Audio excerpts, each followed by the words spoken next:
অফিসের প্রেম নাকি 60% বেড়ে গিয়েছে। আরটিভির একটা নিউজে দেখলাম আধুনিক এই সম্পর্ক নাকি সমাজের জন্য সতর্কবার্তা। আপনার কাছে কি মনে হয়? ভিডিওটি স্কিপ না করে দেখতে থাকুন।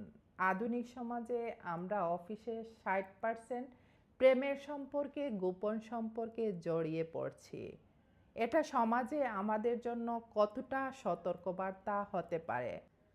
আচ্ছা, আপনার কি মনে হয় অফিসে এই সম্পর্ক আধুনিক জীবনের স্বাভাবিক অংশ, নাকি এটি ধীরে ধীরে সামাজিক মূল্যবোধকেই নষ্ট করছে, ক্ষতিগ্রস্ত করছে, একটা সমাজকে পুরোই খুলসুতে করে দিচ্ছে?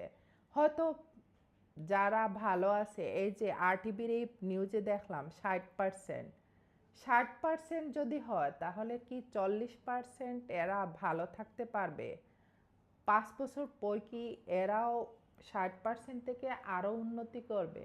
এটার বাস্তব কয়েকটি খারাপ দিক আছে। অতিরিক্ত আবেগ, সীমাহীন সম্পর্ককে সমাজে নেতিবাচক প্রভাব ফেলতে পারে। পারিবারিক অশান্তি ও দাম্পত্য ঝুঁকি বাড়িয়ে দিবে, যা আপনার পরিবারে কখনোই শান্তি থাকবে না। অফিসের পরিবেশে একটা অস্বস্তিকর পরিবেশ তৈরি হবে, যেখানে আপনি মানসিকভাবে কখনোই ভালো থাকতে পারবেন না। আপনি কখনোই পেশাগত দায়িত্ব পালন করতে পারবেন না।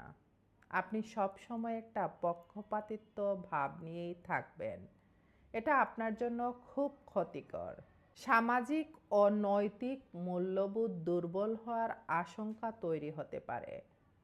সমস্যা প্রেমে নয়, সমস্যাটা সীমাহীনতা ও দায়িত্বহীনতায় রূপ নেবে। যে কোনো সম্পর্কে সম্মান, নৈতিকতা ও দায়িত্ববোধের মধ্যে যদি থাকে, তাহলে তা সমাজ ধ্বংস করে না। কিন্তু যখন কোনো গোপন সম্পর্ক তৈরি হয়, তখন অসততা ও দায়িত্বহীনতা আচরণ রূপ নেয়। তখন সেটি ব্যক্তি, পরিবার এবং সমাজে, এই তিনটি জায়গায় ক্ষতিকর প্রভাব ফেলে। আপনার কি মনে হয়? আপনার মতামত কমেন্ট সেকশনে জানাতে পারেন। আপনি কিভাবে এই সম্পর্ককে দেখছেন? ভালো লাগলে পেজটি ফলো করে দিয়েন, অন্যকে জানাতে চাইলে শেয়ার করে দিয়েন।